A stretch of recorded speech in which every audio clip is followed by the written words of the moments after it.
muchísimas cuestiones que tienen que ver con la alimentación. Pero antes, quiero escuchar algo. Nos vamos rápidamente a Morón de la Frontera, compañero Fermín Agustí. Preparamos el testimonio. Es muy breve, pero es que ha llegado información de algo que se vio, Javier, compañero, en Morón hace poco y que tendríamos, y esto, ojo, que es muy interesante, que llamar la atención a la gente de la provincia de Sevilla, porque al parecer hubo scramble, es decir, maniobra de interceptación de objetos volantes no identificados. Así es, esta noticia nos ha llegado al email del programa, como ha sucedido otras veces. Nosotros nos convertimos en portavoces de ese testimonio y de esa noticia y desde luego ampliamos miras para ver si alguien nos puede contar algo más, nos puede dar más información. Ocurría el 11 de septiembre de este mismo año, hace unas semanas, donde pues José Antonio, la persona que se ha puesto en contacto con nosotros, le comentaron pues todo el despliegue que hubo. Llegaron a despegar. Hubo noche de cuchillos largos en la base. Sí, una de esas historias que parecen míticas, que parecen propias de los años 70 y que ya no se producen y sin embargo sí que están ocurriendo. Vamos a escucharlo ahora él contándonoslo y contaremos unos detalles más acerca de este caso. El día 11 de septiembre y a partir de las 23:30 aparece un objeto volador no identificado que se desplaza por una de las pistas de forma horizontal, de un extremo a otro, a una velocidad vertiginosa y bueno, pues dentro de la base aérea detectan por radar el objeto, intentan identificarlo, no responde y acto seguido pues emprenden la marcha dos cazas del ejército español, despegan y salen tras la búsqueda del objeto, ¿no? Que ese objeto despega de una forma vertiginosa, con una velocidad fuera de lo común, ¿no? En dirección sur y además a posteriori se incorporan dos aviones nuevos de caza, un total de 4, siguiendo al objeto y bueno, a partir de ahí pues siguiéndole el rastro. Como siempre, información de última hora. Esto ha ocurrido hace apenas un mes, pero claro, no es un caso cualquiera. En Morón han pasado muchas cosas y hay mucho avión espía. En este caso debe ser algo tan extraño que motiva, repito, un scramble, que es esa mítica operación de interceptación, la más famosa de todos los tiempos, la de la base de los Llanos, Fernando Cámara, Albacete, en busca de las luces que inquietaban al espacio aéreo español aquel día 11 de noviembre de 1979. En esta última década ha habido 3 o 4 scramble importantes, sale de Zaragoza, y no hemos sabido nada más, porque el secretismo es total. Si alguien sabe algo, ¿verdad, Javi? En este caso, además, siendo la base aérea de Morón de la Frontera, como tú dices, es una zona con bastante historia y con bastantes anécdotas, digamos, parecidas a esta. Y es cierto que mirando de unos meses hacia atrás, buscando en YouTube, por ejemplo, es fácil encontrar vídeos de personas que pasaban por la zona y que se han encontrado con extrañas luminarias sobrevolando los cielos de esa zona concreta.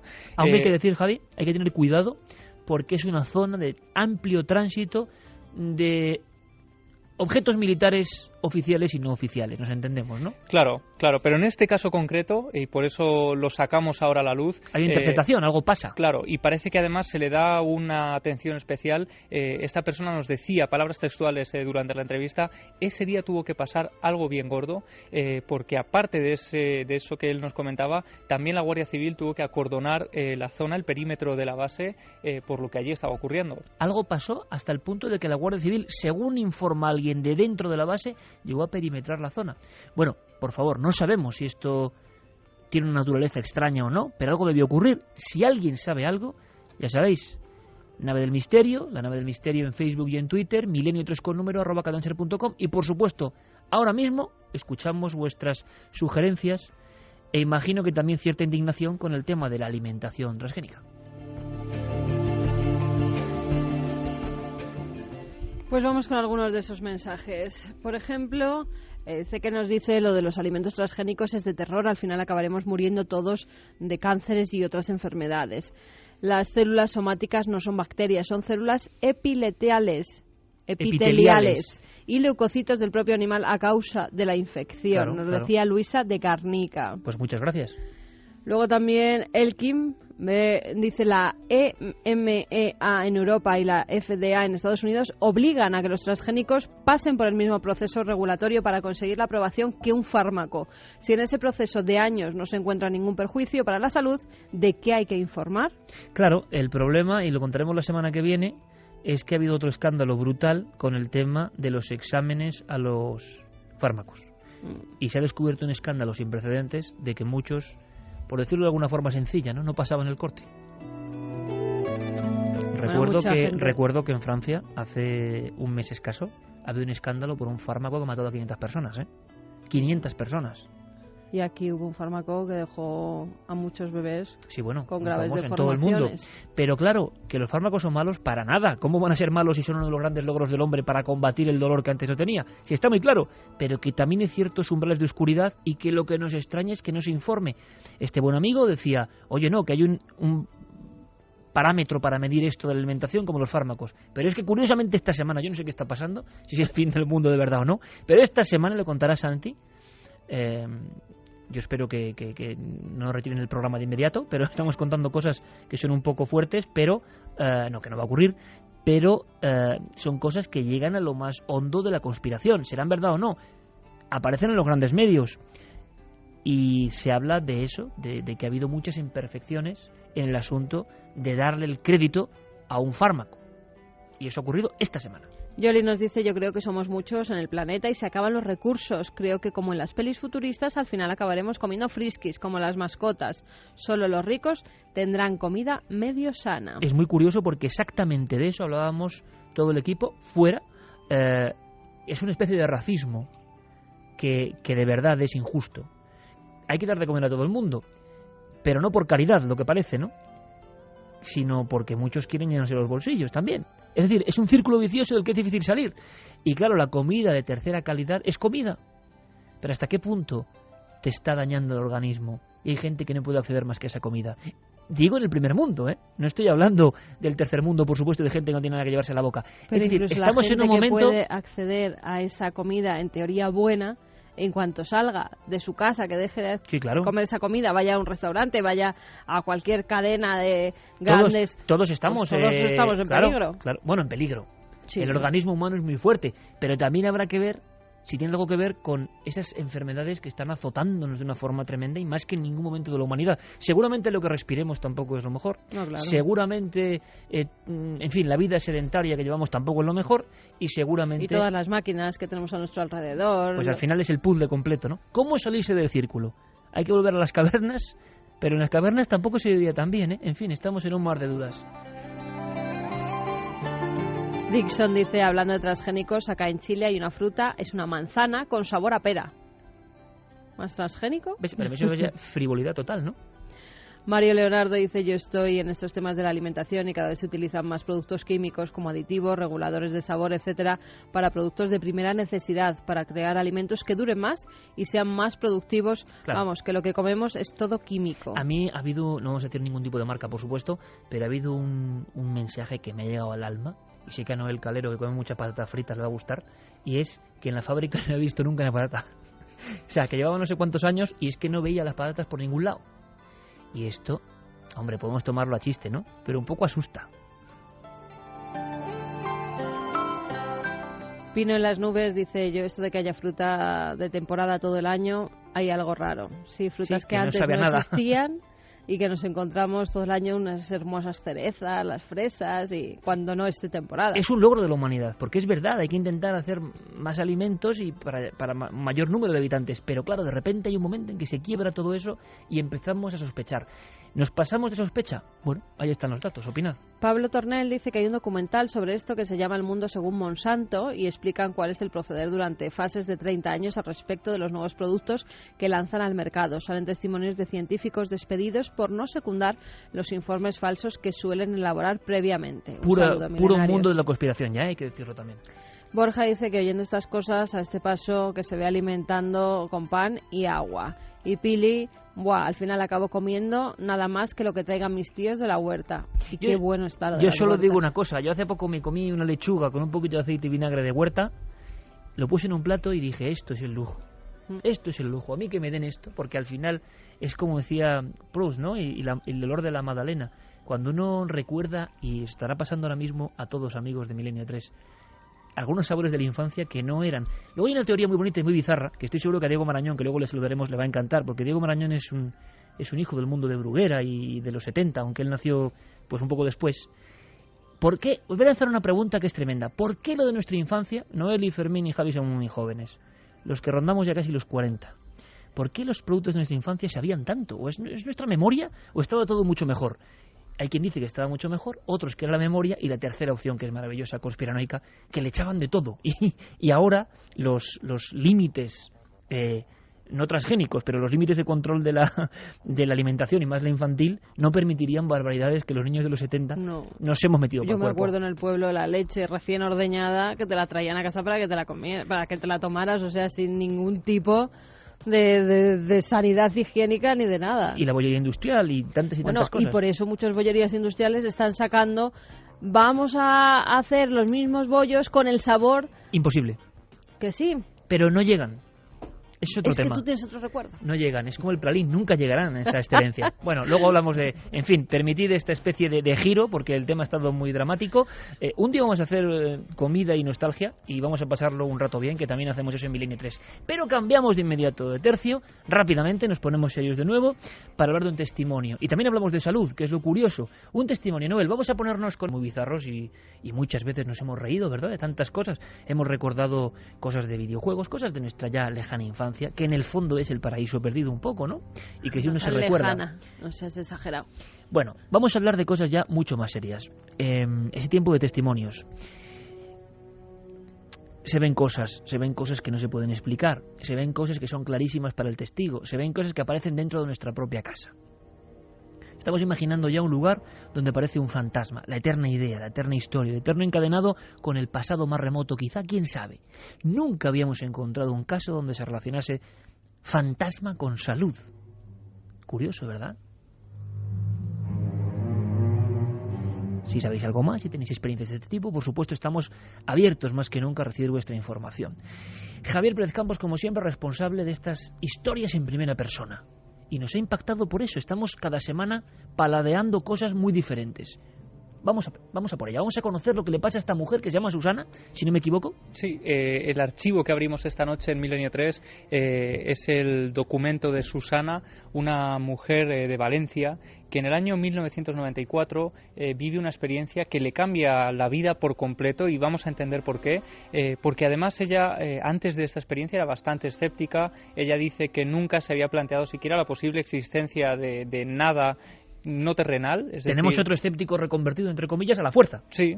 Además, ella considera que esta experiencia era casi como un golpetazo en toda la cara por este tipo de escepticismo, ¿no? Que a veces ya rozaba casi lo insano, digamos. Si quieres, vamos a escuchar a Susana. Ella estaba a finales de una tarde de ese 1994 en el sofá de su casa y de pronto recibe una visita inesperada. Estaba yo sola en casa, era por la tarde, y estaba sentada en uno de mis sillones favoritos. Estaba relajada totalmente, pero no estaba dormida.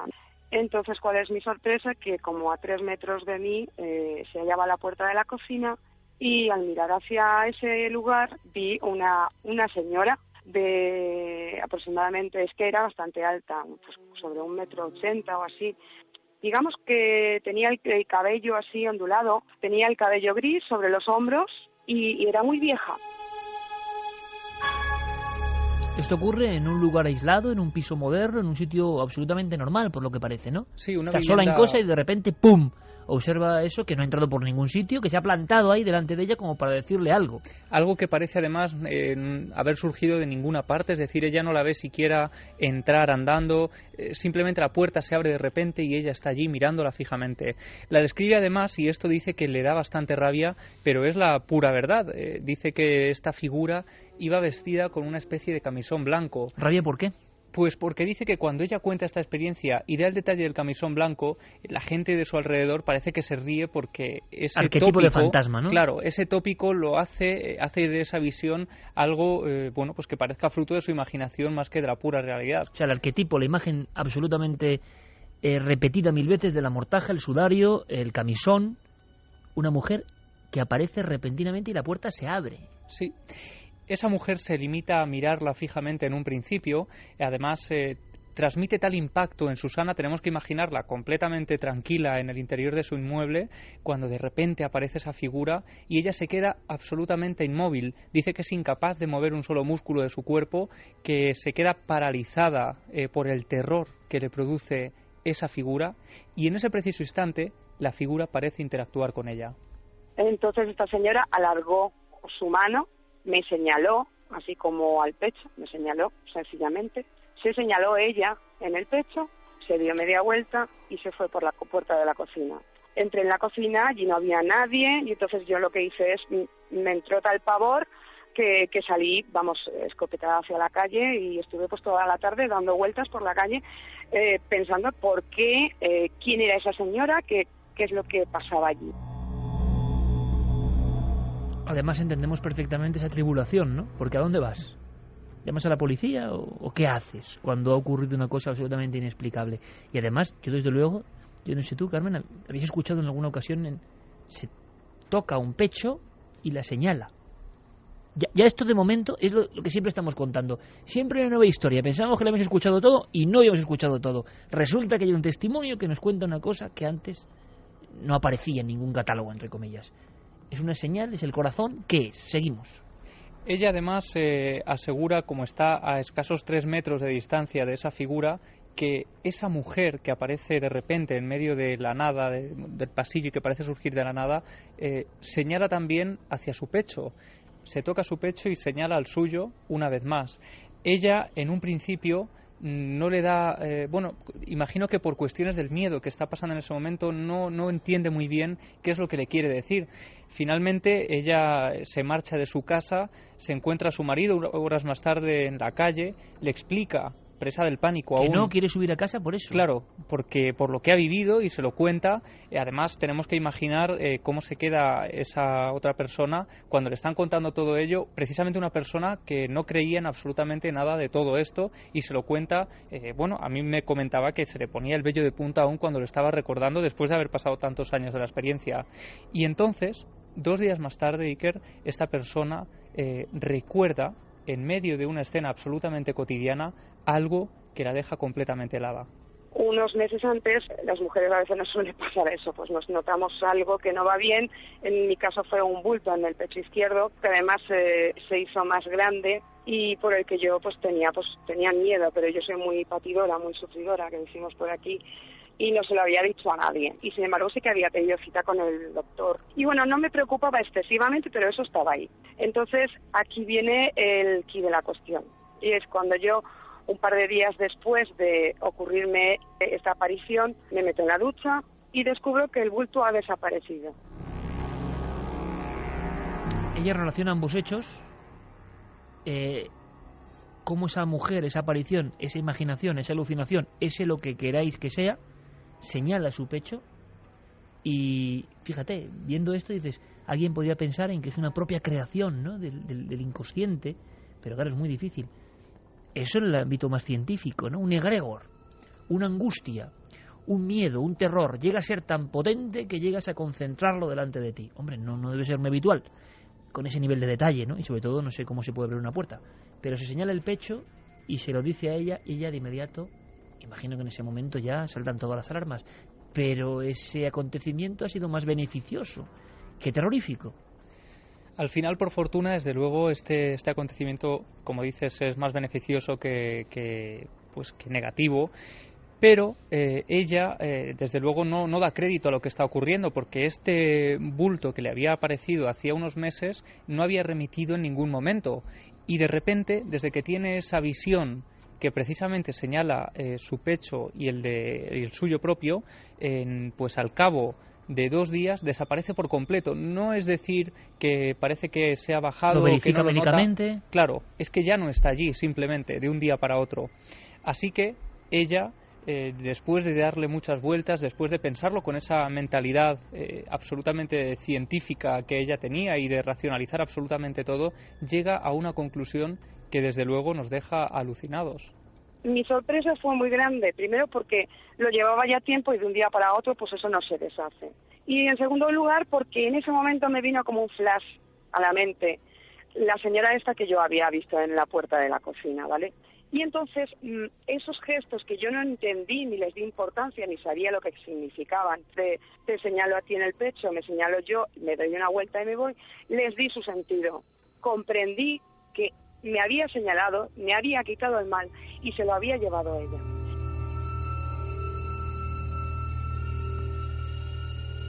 3 y 28 minutos, qué final, ¿eh? Lo repito, yo estoy absolutamente agradecido, tanto en la radio, en Milenio 3, como en Cuarto Milenio, porque nos estáis dando, todos vosotros, que muchos compartís ambos programas, una auténtica lección. Primero, porque gracias a vuestra amabilidad y a poder descerrajar los secretos que tantos llevamos consigo y que es difícil compartir con los demás, son experiencias que a veces se quedan en el ámbito familiar. Estáis perdiendo el temor. Bueno, siempre habéis sido muy valientes, ¿no? Pero está ocurriendo algo a raíz del gabinete de expertos de la tele y también de los testimonios en la radio, y percibimos que más allá de pasar un rato sobrecogedor o emocionante, hay algo de fondo más importante y más interesante. Estamos compartiendo entre todos un momento en que salta la espita y que la gente habla valientemente sin temor. Y no solo es el ejemplo del guardia civil ya célebre con su expediente X y su valentía. En cada familia, en cada provincia, hay secretos e historias que no se han contado porque hay mucha sorna y mucha guasa y mucho jiji jaja de los listos. Entonces, claro, ¿cómo vas a contarlo si todo van a ser problemas? Estamos detectando eso. Hay un cambio de conciencia. Ojalá hayamos puesto un granito de arena para que eso sea realidad, porque nosotros no tenemos otro interés. Por supuesto, el de hacer el mejor programa posible, el de enterarnos de algo más, el de ser más curiosos e investigar si es posible. Pero esto rebota. Mucha gente está recibiendo ahora esta información y es como un círculo no vicioso, sino yo creo que un círculo un poco más sagrado. Estamos compartiendo testimonios importantes, tan importantes que en algunos están los códigos de la salud ahí metidos. Porque para esta mujer ya le podemos contar lo que queramos y el médico le dirá lo que quiera, que ha remitido, pero es que ya ha vivido una experiencia límite justo antes.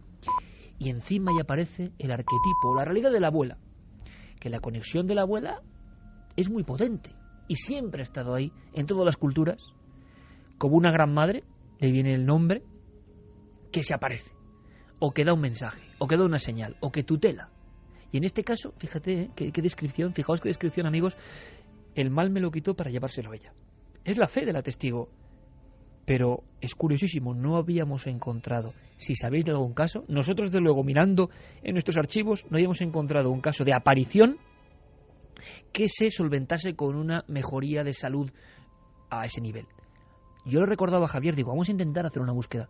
Recordaba un caso terrorífico, porque lo era, en el año 73 en la Pampa de Argentina, pues muy cerca de donde hemos empezado esta noche con la foto del ataúd en mitad de la pista de aterrizaje abandonada. No muy lejos de allí, el típico gaucho, pampero, solitario en una caseta tantas noches, 80 y pico años, y observa una luminaria. Él lo interpreta como algo casi angelical y aparecen dos seres, dos individuos entallados en un traje muy raro, que parece que solo son troncos, que no tienen piernas. Está delante de ellos, ese resplandor le ilumina por completo. Los investigadores estaban alucinados porque este hombre, octogenario, le habían salido dientes nuevos, había sufrido una especie de rejuvenecimiento de la piel impresionante. En vez del típico caso de quemazón, era al revés. Es un caso que quedó ahí en el limbo y este hombre creyó en la actitud benéfica de esos individuos, pero nunca en el aspecto de fantasma, que es algo que da mucho más miedo. Habíamos encontrado un hilazón con la salud de esta forma, ¿no? Los otros casos que hemos encontrado donde se han producido alteraciones un poco extrañas o misteriosas de la salud siempre tenían que ver pues con la divinidad, con apariciones marianas, Garabandal, por ejemplo, otros centros de peregrinaciones donde se han producido curaciones milagrosas de todo tipo de enfermedades. Claro, pero no una entidad que aparece además en el interior de tu casa, porque como decimos en estos otros casos son peregrinaciones a lugares de poder, pero en tu casa que aparezca alguien que te señale. Y es que además hay un detalle bastante curioso de este caso, y es que Susana, en el momento en el que se produce esa aparición, no entiende muy bien tampoco quién es esa mujer, solo ve que es una mujer bastante alta, con la cara muy curtida, llena de arrugas y con un pelo pues bastante enredado. Finalmente, cuando unos días después cae en ese detalle y se da cuenta de que todo parece haber pasado y se para a pensar un poco en la experiencia detenidamente, ella empieza a caer en que esa figura que se le apareció en el interior de su casa se parecía bastante a su abuela, que precisamente había muerto solo escasos meses antes de esta experiencia. Un último favor, entre comillas, de ultratumba. Vamos a hacer una cosa, compañeros. Antes de pasar a la sección habitual de Diego Marañón, que tiene que resolvernos la historia de la carne humana, si ha sabido algo más, y tiene que contarnos otra cosa bastante terrorífica, sí me gustaría informar de forma breve de algo que ha pasado, y que es muy curioso. Una de las películas que a mí me ha marcado y que me parece maravillosa como pocas, es una cuestión personal, es 1492, con una actuación de Gerard Depardieu absolutamente magistral, que nos lleva un poco a la Odisea de Colón y demás. Uno de los grandes iconos del descubrimiento de América es el hombre que arriba en el Palo Mayor gritaba el tierra más famoso de toda la humanidad, Rodrigo de Triana. Bueno, hay una investigación, esto es una simple curiosidad. Hay profesores de la Universidad de Sevilla que dicen que no fue Rodrigo de Triana. Al pobre Rodrigo de Triana le han quitado su honor, entre comillas, ¿no? Esto aparecerá en toda la prensa, claro. Y sin embargo surge, como ocurría en también la historia de Colón y el descubrimiento de América, otro de esos personajes casi sin nombre o desconocidos, que siempre son elementos que han hecho grandes gestas y que la historia aparentemente ha olvidado. Bueno, ha ocurrido esta semana y a mí me gustaría simplemente que conocierais esta extraña viñeta de la historia. Una historia fundamental. Ahora hace no tanto tiempo, y casi en estas fechas, curiosamente, 1492. Quizá el grito, uno de los gritos más famosos de todos los tiempos. Y ahora dicen que el autor eterno de esa exclamación de tierra era otro. Investigación de última hora. Rodrigo de Triana no fue el hombre que gritó tierra el 12 de octubre de 1492. Al menos así lo han determinado dos historiadores de la Universidad Internacional de Andalucía, Guadalupe Fernández Morente e Ignacio Fernández Vial, tras concluir que ese privilegio histórico le correspondió a un marinero casi desconocido llamado Pedro de Lope. Según estos profesores, la confusión se originó al poco del regreso de Colón de su primer viaje, cuando se aseguró que un vigía natural de Lepe fue quien dio la alarma. A Rodrigo de Triana se le atribuyó falsamente esa cuna, ya que, como su apellido indica, es más probable que fuera oriundo del famoso barrio sevillano de ese nombre, Triana. Y es que, de hecho, el único marino natural de Lepe a bordo de la carabela Pinta fue Pedro de Lope. Y ese Lope, concluyen ahora los expertos, puede ser una deformación de Lepe, aunque Pedro, para mayor confusión, naciese en La Redondela, a solo 8 kilómetros de esa célebre localidad onubense.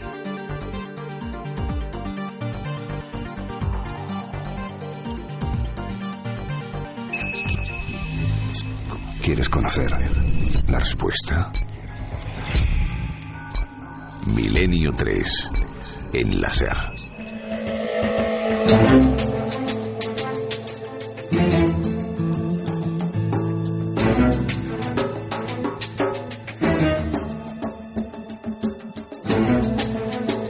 Y 35 minutos, continúa el peregrinar de Milenio 3. Créalo o no. Diego Marañón, compañero, buenas noches. Hola Iker, buenas noches, ¿qué tal? Te estás tomando tu tacita de soja, ¿no? Como es habitual cada noche, ¿no? Pues mira, soy consumidor de soja, pero también te voy a dar envidia porque yo soy uno de los afortunados que también se come cositas de la huerta que prepara mi abuela. Ah, claro, viviendo en San Vicente de la Barquera, tierra privilegiada para todo esto. Pues sé ya puedes mandar Santi, una caja, que sí, aquí poco nos llega de la huerta. Santi te ha dado el disgusto de... Pero bueno, ya sabes que todo hay que cogerlo con pinzas. Sí, no, lo estaba comentando con Fermín, que entre lo del mercado de la carne humana y esto no sabía con qué quedarme.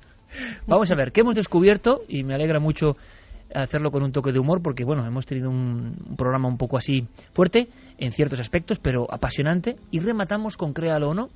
Ya sabéis, la sección de nuestro detective del misterio, que se encontró con una historia en vivo fundamental. Han pasado 2 semanas. ¿Cómo estaban las votaciones? En ikerjiménez.com, Guillermo León pone siempre la encuesta sobre la historia de Diego. Sobre Créalo o no. Pero fíjate qué cantidad de votos, ha estado una semana más, claro. Los mercados de carne humana, ¿qué creía la gente? Verdadero, 62,5%, y falso, 37,5%. Casi 3.200 personas han participado, no está nada mal. Y prácticamente 7 de cada 10 creen que ese mercado de carne humana, nos informaba un testigo español que trabaja en una zona de África y que cuenta la historia de un amigo que le llevan a conocer, después de haber consumido, por desgracia, la carne, el manjar, y se encuentra una especie de carpas de color grisáceo en mitad de la nada, como montadas rápidamente, donde hay coches de alta cilindrada y hay torsos, hay orejas, hay pies, hay brazos, y es un mercado de carne humana. Diego, las personas, lo habéis visto, todos, amigos, compañeros de Milenio 3, ¿estáis de acuerdo? ¿Sabéis que eso puede ser real? ¿Así lo habéis creído? ¿Hemos descubierto algo? Bueno, pues tras el terremoto que fue este tema el pasado 30 de septiembre, Iker, lo que ha llegado ha sido una especie de réplicas. No sé si es una buena o mala noticia que no tengamos una conclusión, digamos, concreta de esta historia, si es verdadera o falsa. ¿Se resiste el misterio a ser descifrado? Se resiste, pero aparte de lo que comentábamos o ya apuntábamos hace 2 semanas de ese mercado de Londres, el mercado de Smithfield, que, bueno, como parte de una campaña publicitaria de un nuevo videojuego, pues ponía a la venta diferentes trozos, ¿no? De supuestos trozos, lógicamente, de personas, de cuerpos humanos. Lo que es curioso es que una buena amiga me decía a los 2 días de lanzar esta historia en Milenio 3 que ella hace unos años en Lanzarote, precisamente en Lanzarote, también en Canarias, había escuchado la misma historia palabra por palabra que nos contaba Raúl, este oyente que se ponía en contacto con nosotros. ¿Y podía ser la misma historia real, es decir, la de este individuo, claro, o era anterior? Claro, lógicamente, bueno, se abren las dos posibilidades. Al ser, digamos, el mismo territorio, pues puede ser que la leyenda se hubiese extendido pues por esa zona, o que realmente sea ese lugar el que tiene un grupo, ¿no? de personas conocedoras de esa... Claro, porque este empresario era canario y viajaba a África y trabajaba en África, porque podría ser ¿no? el hecho de que este hombre contase su historia a los más allegados, y el impacto de esa historia es tal que se va contando de unos a otros, y hay una raíz real, porque no hemos encontrado tampoco elementos como para decir... Hemos encontrado, hemos hallado, hemos analizado historias parecidas que nos hablan de ese mismo mercado, en Nigeria, ¿no?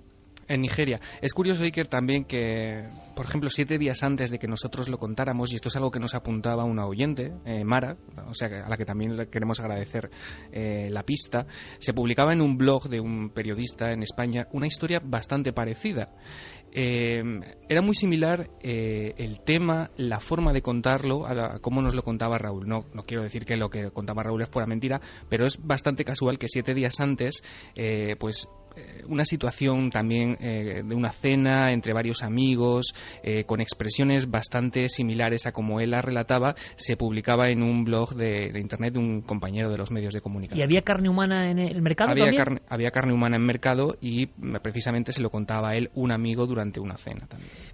Entonces hay elementos para pensar que puede haber parte de la leyenda urbana. Lo que ocurre es que este hombre, su honestidad está fuera de toda duda. Sí. Claro, él escuchó esa historia. Efectivamente. Que igual es una historia que se repite allí, en África en concreto, y lo cuentan como un mito. Claro, en la propia África, ¿no? Yo personalmente, de lo que no tengo duda es de que Raúl, ese oyente, él nos estaba contando su verdad. Es decir, él estaba seguro de lo que ese amigo le había contado, y desde luego que su testimonio, y tal como lo pudimos escuchar, yo creo que quedaba fuera de toda duda. Ahora bien, ¿de dónde surge esa historia y cómo le llega a él? Bueno, pues que es como ir hasta la raíz o matriz de una leyenda urbana. Yo desde luego sigo esperando pistas y sigo esperando aportes de nuestros oyentes. Eso es lo interesante, que ha habido un montón de oyentes, he mencionado algunos, que han ayudado a Diego, que se animan a ayudar a Diego, a ser detectives de la red también. Nos parece muy interesante. Así que, dejándolo en el limbo, con tal cantidad de votos, vamos con la siguiente historia, que es también, cómo no, muy sorprendente, amigo. Yo te quiero preguntar a ti, Iker, si alguna vez tú has escuchado a lo mejor pasos cuando estabas solo en casa. Por supuesto. ¿Y te has dado la vuelta? Por supuesto. ¿Y había alguien? No. ¿Y te ha ocurrido cuando estabas solo en casa? Sí. ¿Tú has pensado alguna vez qué pasaría si alguien se colase en nuestro hogar y viviese a lo mejor escondido en algún rincón, debajo de una cama, oculto como una especie de parásito? Pero me estás hablando del gran... Vamos a ver, Diego, o sea, me estás hablando del gran temor infantil de toda la vida, que estoy seguro que ahora mismo a las 3:42, justo ahora, te hago una apuesta a ti, cientos de miles de amigos, y me da igual el país, no solo España, han sentido cierto escalofrío, que diría el maestro Chicho. ¿Por qué? Porque todos de niños en algún momento hemos imaginado que debajo de la cama, por ejemplo, podía haber alguien. O en el armario del cuarto podía estar oculto alguien. No me digas que en estos terrores infantiles hay algo de verdad. Sí, claro, y además que es un rasgo importantísimo, ¿no?, de las leyendas urbanas que llevamos comentando desde que comenzó esta sección. Tiene un carácter... ¿Leyendas urbanas o no? O no, claro, que incluye pues este elemento misterioso, incomprensible, chocante, esa historia que nos alerta sobre posibles peligros que nos pueden acechar en nuestra vida diaria, historias que se encuentran en el límite, ¿no?, de la credibilidad, que son las típicas que estamos contando en Créalo, ¿no? Lo que se cuenta en esta leyenda urbana arquetípica, desde luego, y seguramente que algunos de nuestros oyentes la conocen, Es la historia, Iker, por ejemplo, hay varias variantes, desde luego, pero se cuenta que en una noche de lluvia hay un hombre misterioso que se acerca a la puerta de una casa, que llama a esa puerta con sus nudillos, y hay que decir que no es casualidad que haya elegido esa casa. Él lleva vigilándola varios días y sabe que el hombre que probablemente le va a abrir vive solo, es decir, no hay nadie más en esa casa. Llama a la puerta, le pide por favor si le puede dejar entrar, está lloviendo. El dueño de la casa le permite entrar unos metros en el recibidor y esta persona le pide llamar por teléfono. Tiene una urgencia y necesita usar el teléfono de esta persona. Bien, al desconocido se le permite entrar, se le permite usar ese teléfono, e incluso el dueño de la casa le deja durante unos instantes solo, respeta su privacidad, le deja que mantenga esa conversación. Todo es aparentemente muy amable, muy cordial. Pero ¿qué pasa? Que al cabo de unos segundos el dueño de la casa vuelve, ese individuo misterioso ya no está ahí, y a partir de entonces, en fin, parece que se ha desvanecido en el aire, no se ha escuchado ningún ruido de la puerta, nadie ha salido de esa casa, y el protagonista, el dueño del inmueble, llega a una inquietante conclusión, que no es otra que ese hombre se ha convertido en una especie de parásito, se ha quedado dentro de esa casa. Vamos a ver, Diego, no me estás hablando de la aparición, como tantas otras veces, del típico viajero que luego es un fantasma, un aparecido, un espectro y que ya no hay ni rastro de él. No, te estoy hablando de una persona física. ¿Y qué es eso de parásito en un hogar? ¿Cómo se explica? Bueno, pues yo lo he llamado, en homenaje a una película de hace unos años que se llamaba así, El habitante incierto. Sería una especie de presencia real y física que nos observa continuamente sin que lo sepamos, que vive en nuestra casa, que sale y se alimenta, por ejemplo, cuando nosotros no estamos. Es desde luego un miedo muy elemental, supone perder... Elemental, pero realmente terrorífico, ¿eh? Porque ahora me estoy imaginando, ¿no? En tu casa hay alguien... Claro. Siempre. Yo a nuestros oyentes les diría que mirasen, por ejemplo, debajo de la cama en estos momentos, a los que nos estén escuchando, porque desde luego si casos como estos existen, supone perder algo tan básico como la intimidad, ¿no?, de las cuatro paredes de nuestro hogar. Es una sensación que nos obliga a multiplicar nuestros sentidos, a prestar atención a absolutamente todo, y en fin, es una historia que plantea esos miedos que nos acechan a diario, la soledad, la oscuridad. ¿Hay algún caso concreto, por lo tanto, e incluso también hay alguna película o algún fragmento de audio, nos he seleccionado, de películas que trataron esta leyenda o esta verdad? Sí, hay una película, por ejemplo, española, bastante recomendable, que se llama precisamente así, El habitante incierto, y que tiene como base una historia muy parecida. No tiene sentido, ¿verdad? No tendría ningún tipo de sentido hacer eso. Quedarte dentro de una casa y tratar de vivir en ella escondiéndote. Y saliendo cuando el dueño no está. Porque no podrías esconderte siempre. Tarde o temprano cometerías un error. Y te delatarías. Y te encontraría.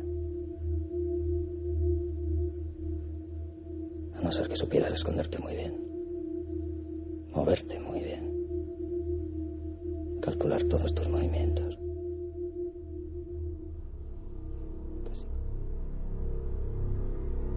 ¿Es posible esto, esta ficción, esta fantasía, que alguien conviva con nosotros sin que seamos conscientes de ello? Vamos al caso arquetípico, al que se cuenta. Da igual el lugar, los datos. Alguien convive en nuestro domicilio y hace ¿qué? ¿Cómo pasa desapercibido? No puede ser tan fácil, ¿no? Bueno, no puede ser tan fácil, pero desde luego esta historia se cuenta y se cuenta como real. Vamos a preguntarle a nuestros oyentes qué opinan ellos. Se supone que esta persona vive o convive con personas que habitualmente viven solas, que trabajan varias horas al día fuera de su casa, y es entonces... ¿Y dónde se esconden? ¿Dónde duermen? Eso es parte de la gracia de la historia. Se supone que ellos han encontrado una especie de nido donde pueden quedar ocultos durante el día y mientras esta persona está en su casa. Puede ser, como digo, debajo de una cama, metidos en un doble fondo, a lo mejor de un armario, ocultos en un altillo de tu casa. Sinceramente, qué miedo. Claro. Me lo estoy imaginando ahora un hombre metido en un armario, un parásito real, y que es una se cuenta el caso de que no ataca, no agrede, no... No, claro. Es un parásito que intenta absolutamente pasar como alguien imperceptible. Lo único que consigue el dueño de la casa es tener esa sensación, casi es una certeza, Iker, a veces, de que hay alguien que siempre está ahí, en esa sombra, justo a lo mejor al otro lado de la puerta, acechando, observándonos. En fin, es vivir inmerso en un juego de luces y sombras, de silencios, de ruidos, por eso decía lo de agudizar los sentidos. En fin, el ambiente desde luego se llena de miedo y de pavor ante lo que este parásito humano ejerce sobre nosotros. Y cuando el parásito se equivoca o hace algo un poco más sonoro es cuando uno escucha, uy, he escuchado algo, pero no hay nadie, ¿no? Y uno acaba no dándole importancia. Esta es la historia. ¿Hay algún fragmento más? El cine español se encargó... ¿Es solo cine o es algo más? Esto del habitante incierto.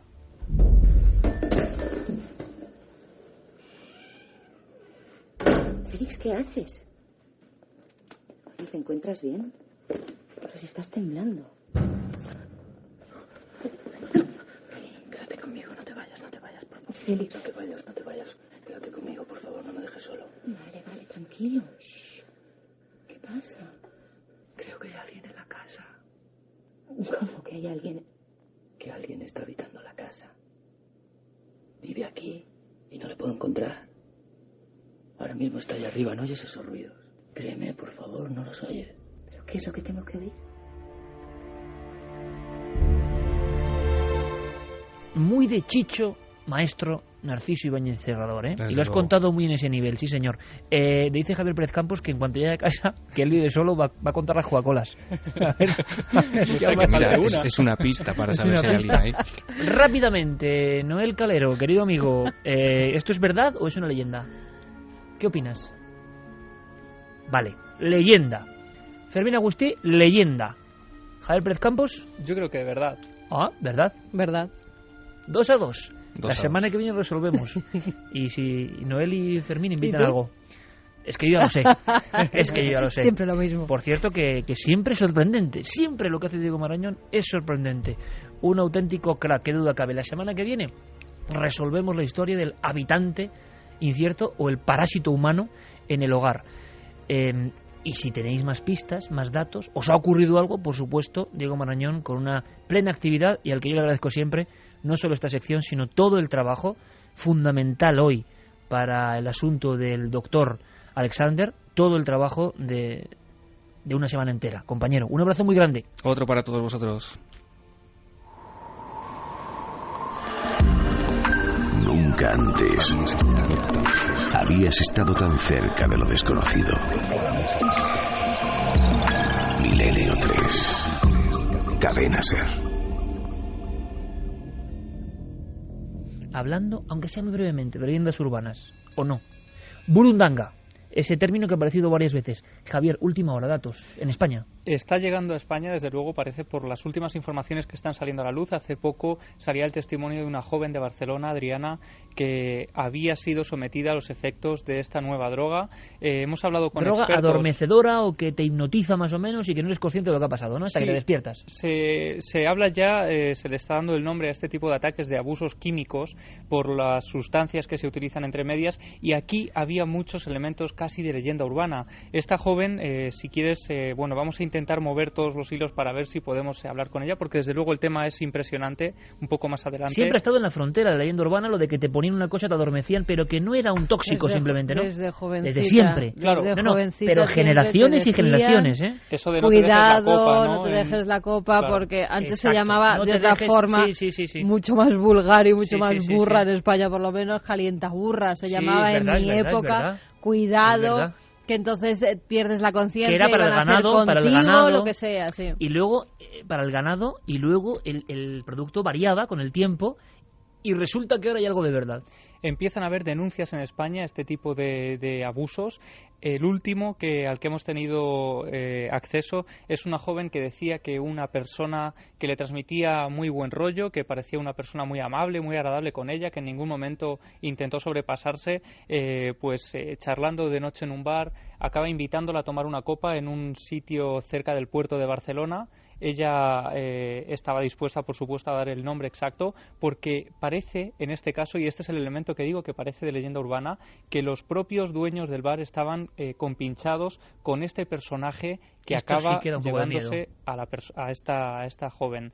Porque cuando llega a ese bar, el hombre se adelanta a la chica, la deja apartada, habla primero con los porteros, luego habla con el camarero, le dice que se pida una copa espectacular, que lleva unos ingredientes que no ha probado nunca y que le van a encantar. ¿Y tanto? Ella estaba en todo momento reticente, diciendo que no quería probar esa copa, que ella quería simplemente una cerveza e irse a casa, y él le insiste tanto que al final ella, pues acaba accediendo, y dice que cuando empieza a beber esa copa nota como un adormecimiento muy especial, nota como si... Dice que además es bastante agradable, que en ningún momento es algo agresivo. Claro, ¿no? Para nada agresivo, es algo muy agradable, es un bienestar que dice que ha experimentado muy pocas veces, y a partir de ese momento, de beberse esa copa, ella no recuerda absolutamente nada más que despertarse en su cama de su residencia donde ella vivía y haber sido violada, y además esta persona había grabado un vídeo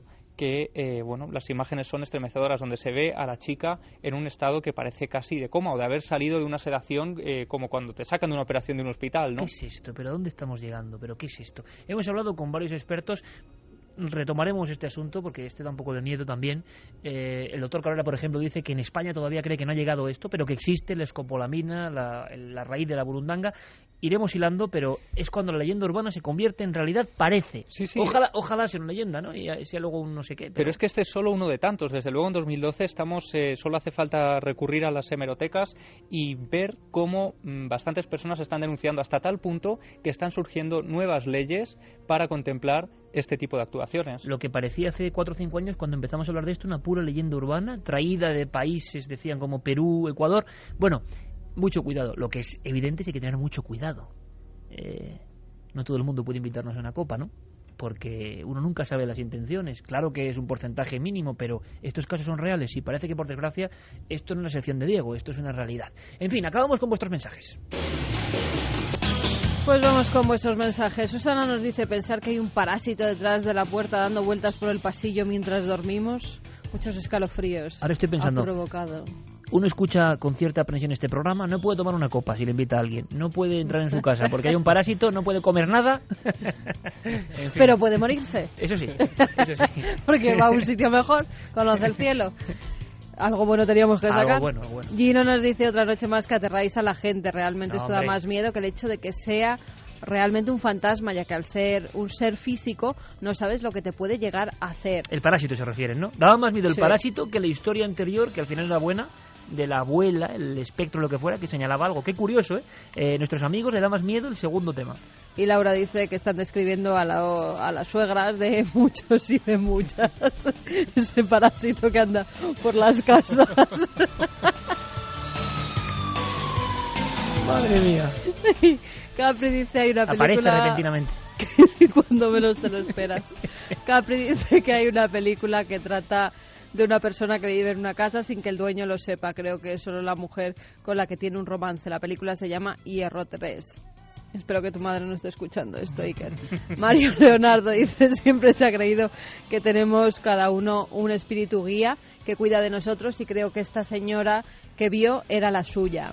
Silian dice: Dios mío, se me acaba de poner el vello de punta. Mi sobrina también me ha contado ver a esa mujer de pequeña, a la que describía nuestra oyente, a Susana. esa señora con el pelo largo. Es un poco arquetípica también, ¿eh? Sí, la verdad es que sí.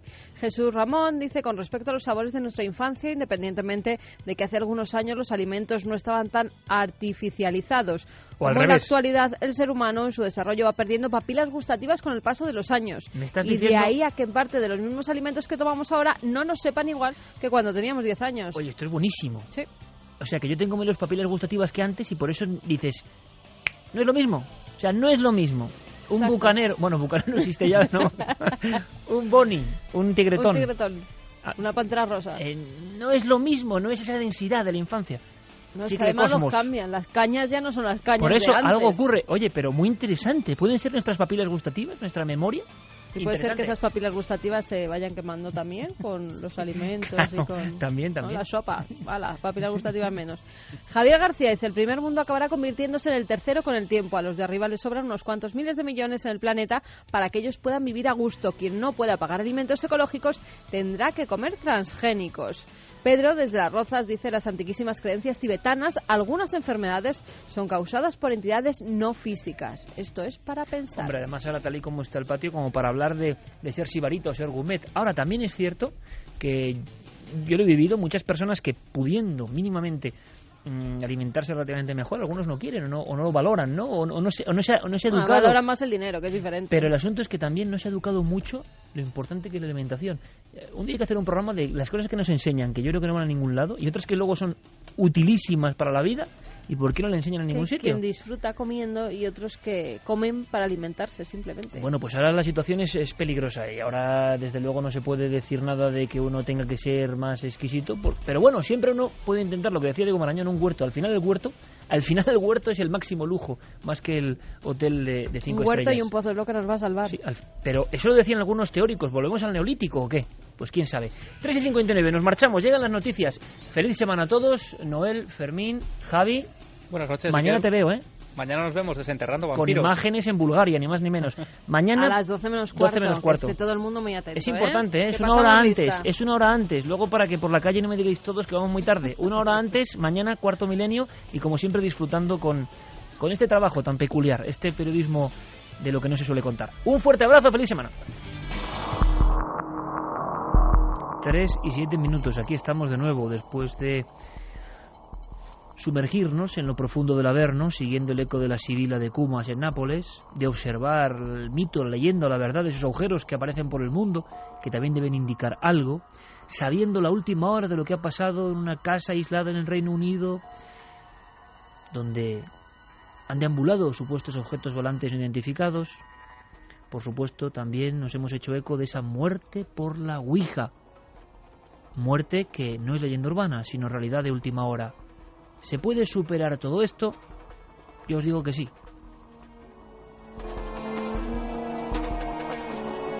Porque Santiago Camacho se ha tomado muy en serio su rol, porque es así, de denunciador de cosas. Tampoco denunciador, no es que lo denuncie él, simplemente es un altavoz de asuntos que no salen en los medios convencionales, aunque a veces sí. A veces las noticias llegan a portada o a breve, aunque en la mayoría de las ocasiones mutiladas de su sentido original, porque encierran historias tramoyas oscurísimas. Vamos a extendernos unos minutos en un informe de la Universidad de California, un informe polémico, un informe que seguramente tenga grandes dosis de verdad, y yo añado, una verdad que espanta. Hablamos, Santiago, de sustancias tóxicas, por desgracia, más que cotidianas, y lo de siempre, y no lo sabíamos. Y no lo sabíamos. En esta galería de los horrores que están en nuestros armarios, a veces los horrores no son fantasmas que deambulan por nuestras casas, sino que se esconden en frascos, se esconden en nuestro armario de la ropa, se esconden en sitios bastante inofensivos aparentemente. El doctor Isaac Pesá, del Departamento de Biociencias Moleculares de la Universidad de California, va a introducirnos una nueva palabra, el triclosan.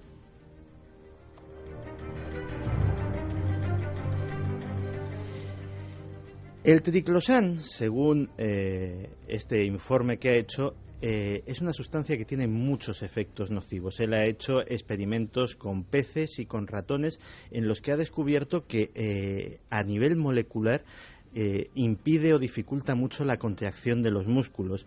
Los peces, por ejemplo, cuando se ven expuestos a esta sustancia, empiezan a nadar más lentamente, con dificultad. Los ratones pierden la capacidad prensil de sus garras, de sus cuartos delanteros, no tienen posibilidad de coger nada con las manos, los vemos a veces royendo, aunque sea un trozo de queso. Otros estudios dicen que provoca anomalías en el sistema endocrino, especialmente en la hormona tiroidea. Lo asocian a debilitamiento del sistema inmunológico, incluso a cosas mucho más graves como defectos de nacimiento, crecimiento celular descontrolado, e incluso hay quien ha detectado en otros experimentos pérdidas de peso absolutamente poco saludables e inexplicables, sino debidas al metabolismo. Claro, todas estas cosas son terribles si hablamos de una sustancia, pero ¿qué sustancia es? ¿Dónde está? ¿Tenemos nosotros contacto con el triclosan? Pues tenemos contacto con el triclosan todos. Es decir, esto ya no es una cosa como, no, yo es que como más sano, como menos sano, me dedico a la alimentación orgánica. Todos tenemos triclosan en nuestra casa y todos tenemos abundante contacto con él todos los días.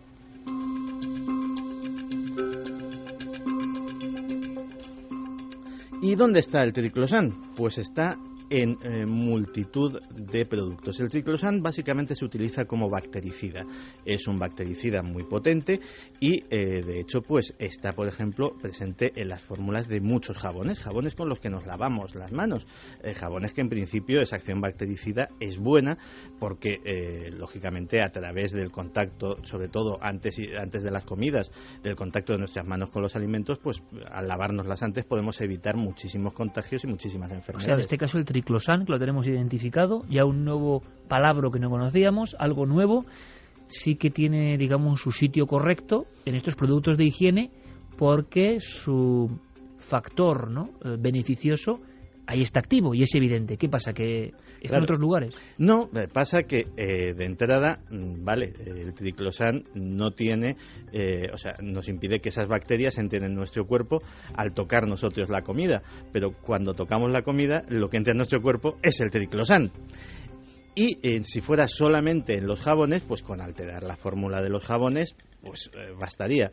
Pero es que está en los productos de higiene dental, en muchos dentífricos, en muchos enjuagues dentales, en muchísimos cosméticos, en desodorantes, en productos de primeros auxilios, es decir, en vendas, tiritas, desinfectantes. Está, por ejemplo, en la composición de la fibra de mucha ropa de cama, que para evitar infecciones por ácaros, para evitar malos olores, etcétera, etcétera, pues se le da un tratamiento de triclosan. Pero imagino que habrá algún argumento en contra de todo esto, la cantidad de triclosan. Curiosamente, los estudios que se han llevado a cabo en California eran a dosis muy bajas y los efectos se apreciaban desde la primera toma.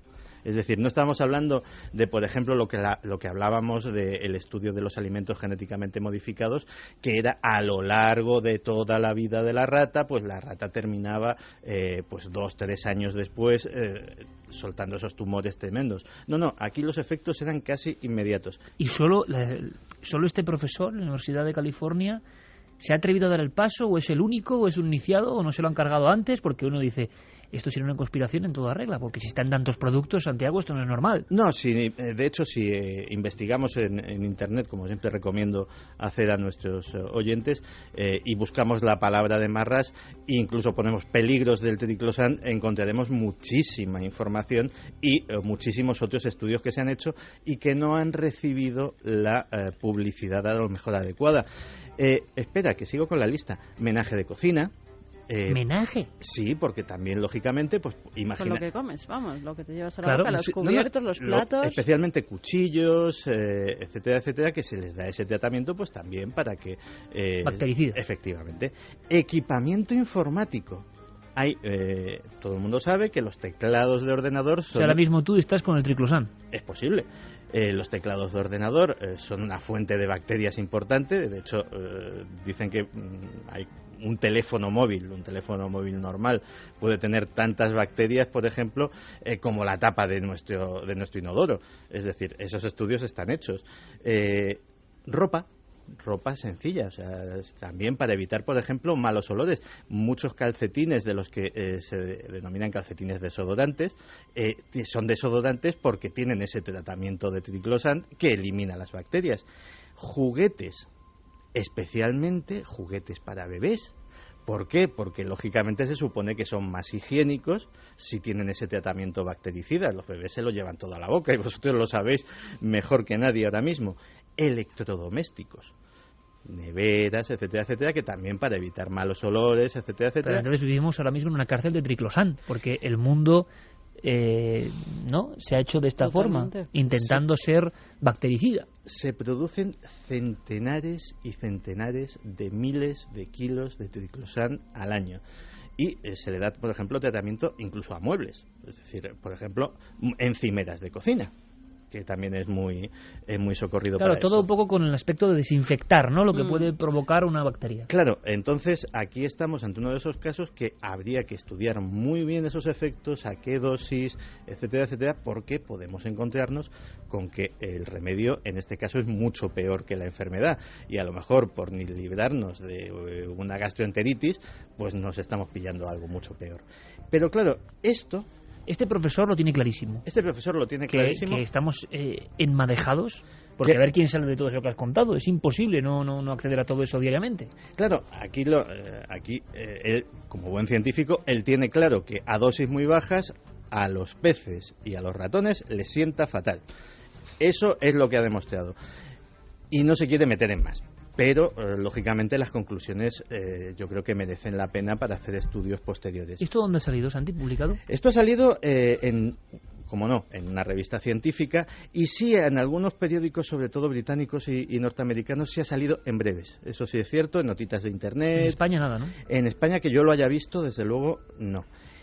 Entonces eso me ha llevado, porque estábamos llevábamos ya casi desde la temporada pasada dándole mucho carrete al tema de la comida, pero claro, esto ya no es comida, esto es una cosa que no tiene nada que ver en teoría con la comida y también puede ser perjudicial. Y me he preguntado qué puede haber de malo, por ejemplo, en nuestra ropa, la que nos ponemos. Y a través de un informe de Greenpeace, me he encontrado con otra palabra terrible: los nolifenoles.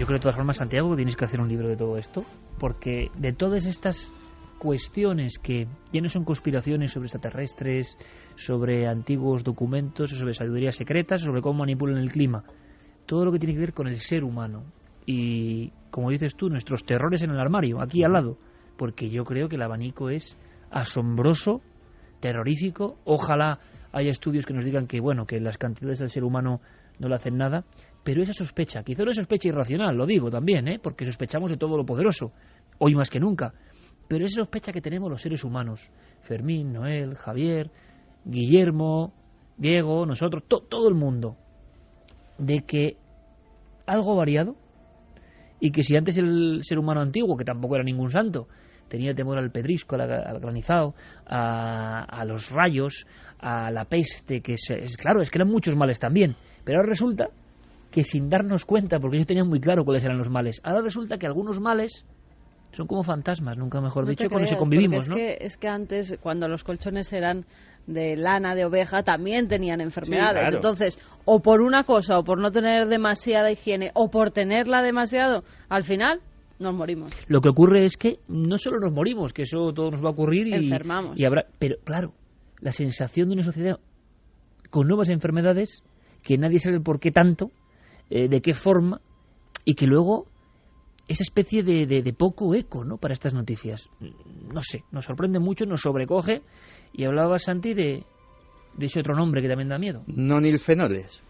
Los nonilfenoles, primero son una toxina que imita a las hormonas femeninas, alterando el desarrollo sexual y afectando al sistema reproductivo.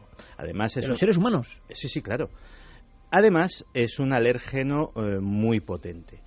De hecho, a mí me ha pasado, y puedo contar la experiencia perfectamente. Pues te compras unos pantalones en un gran almacén, unos pantalones de muy buena marca, y como eres un ansioso, pues te los pones ese mismo día sin haberlos lavado ni nada por el estilo. Y te da una reacción alérgica brutal. Dices, bueno, pero ¿esto qué es? 100% algodón, yo no soy alérgico al algodón, pues puedes tener una alergia a las fibras textiles y tal. Lo lavas, aquello se acaba. Los culpables posiblemente sean los nonilfenoles, porque es una sustancia muy peligrosa, prohibida por completo en la Unión Europea, pero toda esa ropa que nos ponemos, o la gran mayoría de ella, no se hace en la Unión Europea. Fabricada en otros países, sí. Claro. En el proceso de fabricación... Está muy de moda ahora en las noticias. En el proceso de fabricación, en esos países donde no está prohibida esa sustancia y donde hay casos muy graves de envenenamientos colectivos, de operarios, de tal o cual fábrica textil... Pero ¿y cómo es posible? O sea, uno de verdad, perdóname Santi, en este momento en que además Carmen asentía, ¿cómo es posible que esto ocurra? O sea, ¿en qué mundo vivimos, no? Dice Santiago Camacho, como en otros muchos temas de sus conspiraciones, no como en otros países la normativa, pero bueno, y nadie cambia la normativa. Pero esto qué cachondeo es, cuando está la salud humana en juego, y tampoco debe ser tan difícil cambiar una normativa. No, esa normativa, ese país, si no quiere, no la puede cambiar. Lo que no tenían es que dejar entrar en la Unión Europea. Bueno, pero y de hecho no entra. Pero ropas con pero ese que en un componente. país, sea el país X, cualquiera, sabiendo que esto está de fondo, no cambie su normativa, también son unos sanguinarios de alguna forma. Claro. Es decir, la salud de su pueblo le importa. Pero entonces uno empieza a pensar que de verdad esto estamos al borde del abismo, ¿eh? Pues el proceso de fabricación implica los nonilfenoles. ¿De qué forma? Se utiliza en el lavado de las prendas o en el lavado de las fibras, muy especialmente en los pantalones vaqueros, para darles ese aspecto envejecido, para darles esa textura especial, etcétera, etcétera. Se aclara adecuadamente. Lo que antes era lavado a la piedra, ahora lavado en nonilfenol de esto. De hecho, bueno, hay cosas... Esta, por ejemplo, es inofensiva, pero hace tiempo en la sección esta de Visado para el Futuro lo mencionaba. Sí. Las lavadoras de plasma. Sí, o sea, señor. Para la competitividad en la industria del vaquero es una cosa que merecería documental aparte. Y aquí, por ejemplo, en la cadena SER y en este programa Milenio 3, y tenemos que decirlo, llevamos muchísimos programas, muchos cientos de programas, siempre hemos tenido libertad absoluta, pero da la sensación de que este tipo de noticias, claro, no interesan a nadie, porque a ver si resulta que el de los pantalones vaqueros va a patrocinar no sé qué, entonces claro, no puedes contar eso. Pues es que ya nadie se puede librar de eso, no son solo los pantalones vaqueros, es que ya te viene ropa de todas partes y además la compras de diseñadores, de no diseñadores, todos lo llevan a fabricar allí porque es mucho más barato, sí, pero, y pueden sacar mucho más beneficio. Pero lo decíamos la semana pasada con la comida, es una sensación de industrialización del mundo que puede estar muy bien para algunas cosas, pero para otras es evidente que no. Es evidente que por ganar ese rendimiento, yo no voy a decir están envenenándonos, ¿no? Pero ¿A claro. ti qué pasó con una camisa y tú no eres alérgico a nada? Sí, es verdad, es verdad. Pues esa es la contestación, efectivamente. Si se hace el proceso de fabricación de una forma adecuada, pues se aclara de una forma conveniente y no debería, en teoría, quedar rastro ni traza. Pero a veces no se hace de una forma adecuada, a veces se hace con prisa, a veces la maquinaria falla. Sí, hay que enviar los paquetes de no sé cuántas mil ventas de inmediato porque si no, no se compran, lo de siempre. Sí, y una partida de X miles de prendas pues sale completamente impregnada de la sustancia, que no va a haber perros entrenados para olerla en los contenedores de las fronteras y que lógicamente termina llegando a nuestras estanterías. Pero vamos a bajar un poquito. Estábamos en los pantalones, vamos a los zapatos. Hace un año y pico. Heridas horrorosas, que yo he visto fotos por internet, pero heridas que parece que se han quemado los pies, literalmente los han metido en una olla de agua hirviendo. Por el material de los zapatos, no por el uso, sino por el material de los zapatos. Por el material. La causa de la famosa partida, que aquí en España se tuvo que retirar una gran cantidad de zapatos, en este caso procedentes de China, era el dimetilfumarato. El dimetilfumarato provoca unas reacciones alérgicas absolutamente brutales. Las víctimas, pues efectivamente presentan síntomas parecidos a la de una quemadura, como si se hubiesen escaldado con agua hirviendo. O sea, realmente una cosa tremenda. Pero nosotros hemos tenido ese caso puntual, dices, bueno, zapatos chinos, fabricación barata, tal. una sociedad, concretamente la Sociedad Sueca para la Conservación de la Naturaleza, muy prestigiosa en su terreno, decidió irse a las zapaterías de Estocolmo y en todas las gamas, en todos los precios, en todos los barrios, pues coger muestras de zapato masculino y femenino y ver qué encontraban. ¿Qué encontraron? Arsénico puede provocar cáncer. Cadmio puede provocar cáncer. Cromo puede provocar asma, alergia y cáncer. Níquel puede provocar también alergia y cáncer. Aminas aromáticas que ¿qué pueden provocar? Cáncer. El famoso dimetilfumarato, que curiosamente tiene los síntomas más llamativos, pero de todas las sustancias es la más inofensiva. Y formaldehído, que también puede causar importantes alergias. Pero imagino e importantes que la reacciones. clave, es decir, en la conspiración, es inconcebible. Claro, el ser humano es un lobo para el ser humano, y si está el dinero por medio ya está claro. Pero imagino que los científicos de cada país son conscientes de lo que está pasando. Imagino también que lo único que nos salva ya de esto, de esta hecatombe, ¿no?, del propio consumismo del mal, de productos que no están bien, es la cantidad, vuelvo a repetir, ¿no?, que en ese país X, el que sea, se admite esa fórmula porque habrán hecho algún test a la contra que diga que eso no provoca cáncer, porque si no, ¿cómo van a...? En el fondo, efectivamente, sobre todo en los casos de los metales como el cadmio, el cromo y el níquel, las exposiciones tienen que ser enormes. Pero efectivamente los... Porque si no, igual, Santiago, vamos a alarmar un montón, ¿no? No, o sea, vamos a ver. Tiene que haber algo que se nos escapa, de que por lo menos digan que tiene que haber una cantidad grande, y digo yo. Pero volvemos otra vez al dilema que teníamos con la ropa y lo que muy bien ha expresado Carmen. El problema proviene de los procesos de curtido y tintado de las pieles en países donde las legislaciones sanitarias no son precisamente las más estrictas y del se mundo. Aprovecha para hacerlo allí. ¿Ves? Con los zapatos de Elda no pasaban. Efectivamente. Los que hacíamos aquí en España, en Elda Petrer, que se dedicaban todas las fábricas a hacer zapatos, y nunca hemos tenido, hasta que han empezado a llegar zapatos, en este caso de China, que han empezado a surgir heridas.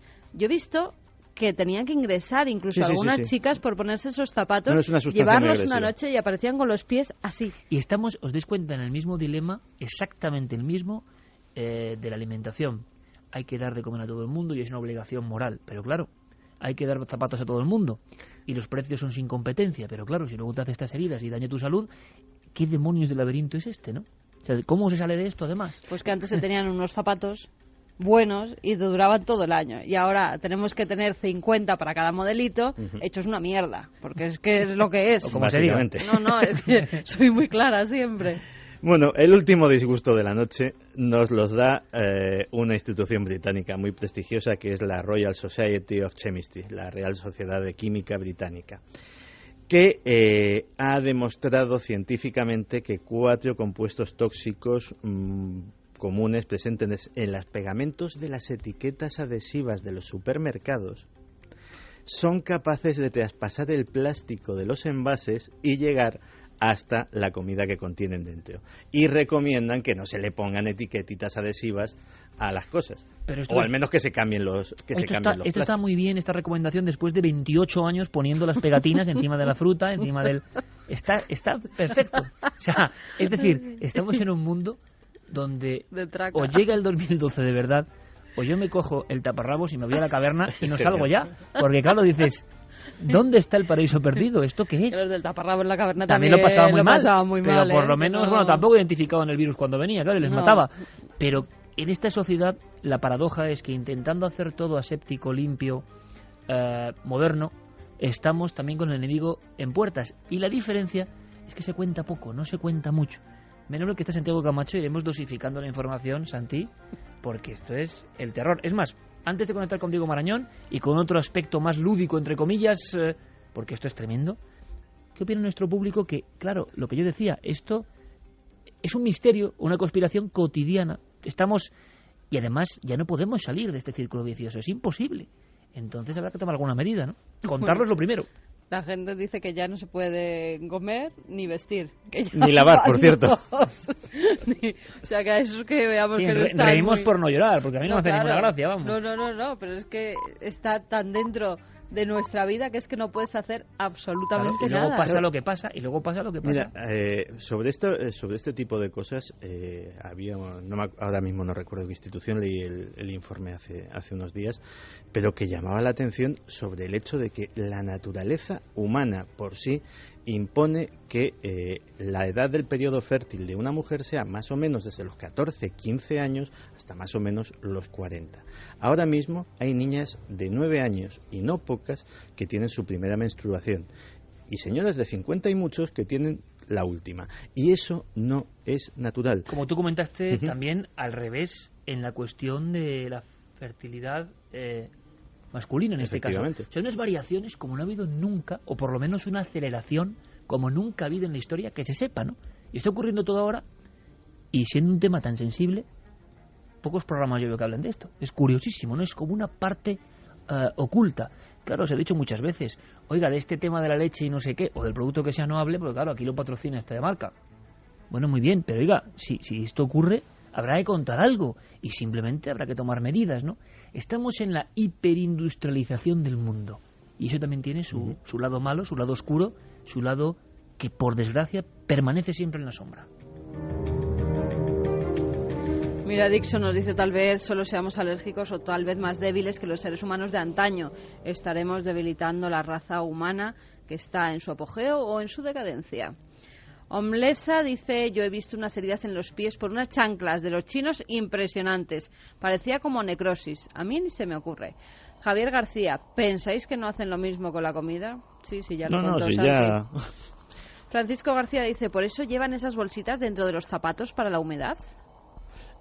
Pues no tengo ni idea, porque la verdad es que también por lo visto, y ahí no he profundizado todavía, en las bolsitas de la humedad también hay, porque normalmente se utilizan geles de silicio para evitar ese tipo de cosas, pero también hasta en eso, que es una bolsita minúscula que tiene que tener un coste de una fracción de céntimo, hasta en eso se ha buscado ahorrar y también ya se están probando otras sustancias que también pueden ser... Es buscando ahorrar la amortización. Es que yo en la vida había visto esas bolsitas para la humedad hasta hace unos años, que te las meten en los bolsos, en los zapatos... Leí hace poco una columna muy reciente de Sánchez Dragó que hablaba un poco de la sociedad de la amortización, o sea, todo es por lo que vale y lo que rentabiliza. Entonces, claro, esto ya es decir el naufragio.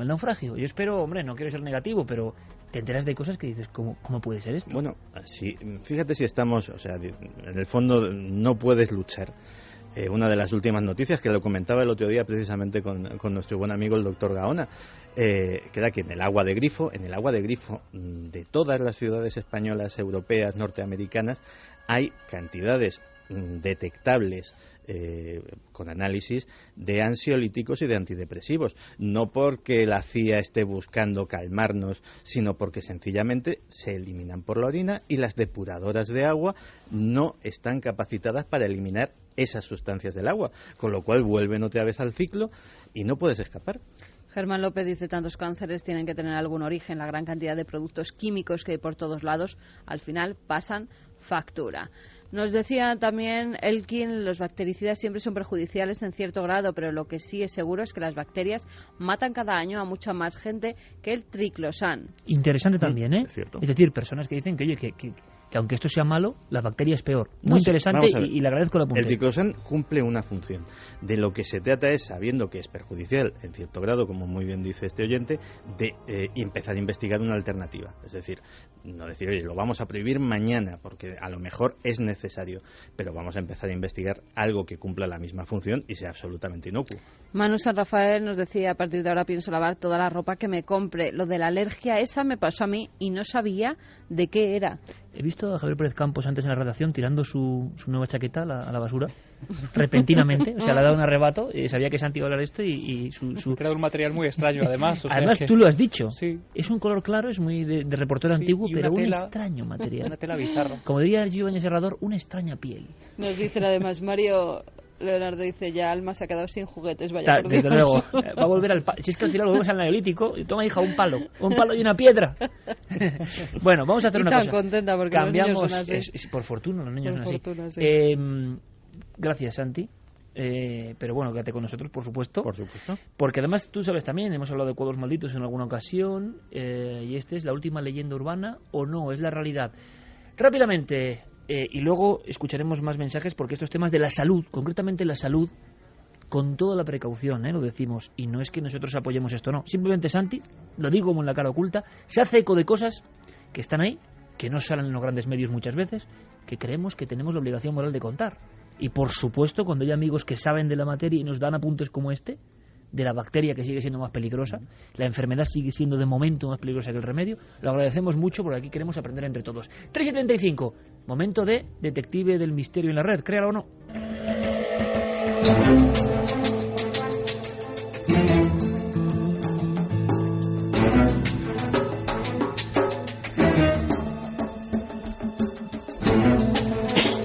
A mí lo que me pasa es que, de verdad, cada vez me entero de más cosas, y eso me gusta, espero que los oyentes también. Hay una encuesta siempre en ikerjiménez.com, la lanza Guillermo León, sobre cada historia que investiga nuestro amigo Diego Marañón, que ya está de nuevo en contacto desde San Vicente de la Barquera. Qué hermoso lugar, todavía hay productos frescos, menos mal, todavía quedan paraísos. Y una playa. Eso. Muy Diego, bonita. Hola, ¿qué tal? Estás ahí de nuevo, ¿no? Estoy. Con un cuadro que ha puesto en la web Guillermo, un cuadro que se puede ver al detalle, un cuadro con un niño y una niña, un cuadro con su historia. Pero antes, Carmen, historia de la semana pasada, como siempre. La encuesta, ¿qué decía? El habitante incierto, ese habitante que nadie sabía que estaba dentro de su casa, pero al parecer nos espiaba, nos veía. Ese parásito del hogar. Exacto. La encuesta que lanzábamos, ¿esa historia era verdadera o falsa? Verdadera opina un 45,5% y falsa un 54,5%. Ahí ha estado. 51-54. No, 54,5% que opinan que es falso, 45,5% que opinan que es verdadero. O sea, gana el sector falso. Que piensa leyenda urbana. Sí. Un tipo que vive con nosotros en nuestra casa sin que nos enteremos, que se alimenta discretamente, como le ha pasado a Javier Pérez Campos, que fue a ver las Coca-Colas que había después de la radio y faltaba una. Creía que se alimentaba él. No, también a veces, pero estaba y dice, falta una Coca-Cola y yo no he estado en casa, que además está aquí a la radio. No. Bueno, leyenda urbana, evidentemente. Recuerdo que Noel dijo que era leyenda urbana, ¿verdad? Nuestra votación particular, y Fermín que era leyenda urbana. Y yo que era verdad. Y Javi que era verdad. ¿Y Diego? Pues Diego te va a leer un despacho de agencia de France Press del 30 de mayo de 2008 por ponerte solo uno de los muchos ejemplos que hay, Iker. El titular es: un japonés, aunque suene raro, encuentra a una mujer viviendo en su armario. Lo de japonés no suena raro, quiero decir que la mujer vivía en su armario, lógicamente.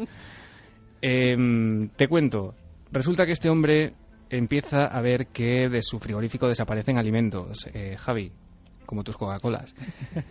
Pues este hombre, intrigado por esta circunstancia, resulta que coloca una cámara de seguridad en su casa y, como contamos, es un hombre soltero que vive solo, vive en la localidad de Fukuoka Oeste. Y resulta que en esa grabación de esa cámara de seguridad ve a una mujer que cuando él no está en casa se pasea tranquilamente por su domicilio. Qué miedo, por cierto. O sea, la filmación cree que ha sido un fantasma seguro al principio. Claro. Entonces la policía, pues lógicamente registra la vivienda y descubre a la mujer instalada pues en un doble hueco de ese armario donde se había metido pues un colchón y todo lo necesario, digamos, para pasar las horas en las que este hombre... Efectivamente, un zulo. La mujer tenía 58 años, se llamaba Tatsuko Orikawa y la policía sospechaba que pudo haber instalado escondrijos como ese en los armarios de otras viviendas del barrio. Madre mía, una parásito humana. Una parásito y como... Y lo que es de información, Diego, permíteme, o sea, sí. Carmen en 2 segundos tiene ya la fotografía de una especie como de otro caso. De otro caso, de apuntalamiento. Sí, es de un caso que te comentaba yo la semana pasada, porque para noticias de Mundo Insólito de Cuarto Milenio me salió esta noticia de 12 años de romper con su novio, pues se lo encuentra que vive el exnovio en el ático de su casa. Sí, en Charlotte, en Exactamente. El novio gorrón, parásito. Sí. Por eso digo que hay muchos más casos de los que parece. Madre mía. Fíjate, o sea, yo quiero romper una lanza. O sea, y todo el mundo, o gran parte, creyó que era leyenda urbana porque es la típica historia también de Stephen King de el hombre que vive en sombras en tu casa y tú no te enteras. El fantasma de hogar. Y es verdad. Pues fíjate, quiero romper una lanza por los guionistas de una de mis series favoritas, que es CSI, que en las últimas semanas, y evidentemente no nos ha influido ni a Diego ni a mí, sus guiones, uno era sobre un asesino que vivía en el ático, precisamente como escondido, vigilando con una cámara desde arriba a su víctima, y otro tiene el fracking, de lo que vamos a hablar mañana, como el hilo conductor de todo el capítulo. Que no os lo podéis perder. Mañana 12 menos cuarto, en 4, en este nuevo horario. También esta mujer, 12 años, el tío viviendo ahí. Impresionante. O no, son 12 años. No, 12 años que había roto con... O sea, Diego, lo tenemos claro. Hay un surtido de casos, por increíble que parezca, y han perdido la apuesta Fermín Agustino, el calero. Y de este tipo, Iker, de exnovios que viven en casa de chicas, es curioso, pero hay 2 o 3 me he encontrado. Pero claro, esta mujer, por ejemplo, fantasmagórica, que había hecho un zulo, claro, qué mentalidad también de novela crónica negra, para no dejar huellas, me imagino. Claro, igual no nos damos cuenta, como uno se lo puede creer, pero por despiste le pillan, claro. Hay un momento en que este hombre empieza a sospechar. Fíjate lo que decía esta mujer, Tatsuko Horikawa, también un reflejo, ¿no?, de la época en la que vivimos. Ella explicó que no tenía nadie, que no tenía familia, que no tenía dónde vivir, estaba absolutamente en la calle, y que les dijo que había vivido ahí, sí, pero que no todo el tiempo, como intentando excusarse o de alguna manera justificar esa invasión. Vaya giro que la pagas de pegar a la historia. Con el follón que tenemos hoy en día, no te das cuenta de que hay alguien viviendo en tu casa. ¿Y Fukuoka estará cerca de Fukushima o en la zona? Pues no tengo el dato. Podríamos comprobarlo en el sentido de que quizás sea una de las zonas que haya visto muchas personas desplazadas de su hogar, muchas migraciones forzosas. Claro, bueno, esto fue en el 2008. Esto es 2008, claro. Ah, 2008, perdón. Sí. O sea, era previo a todo el desastre, perdón. Bueno, pues una historia, y es lo que me sorprende, de verdad. Diego Marañón está demostrando una cosa, que las apariencias engañan, que a veces algo es imposible y por eso es verdad, y que a veces algo es evidente y por eso es mentira, y que lo debatíamos precisamente en la cena, en la redacción y todos juntos como siempre, que nos enfrascamos en unos debates que a veces tendríamos que trasladar aquí. Hemos debatido sobre el periodismo, internet y tantas cosas.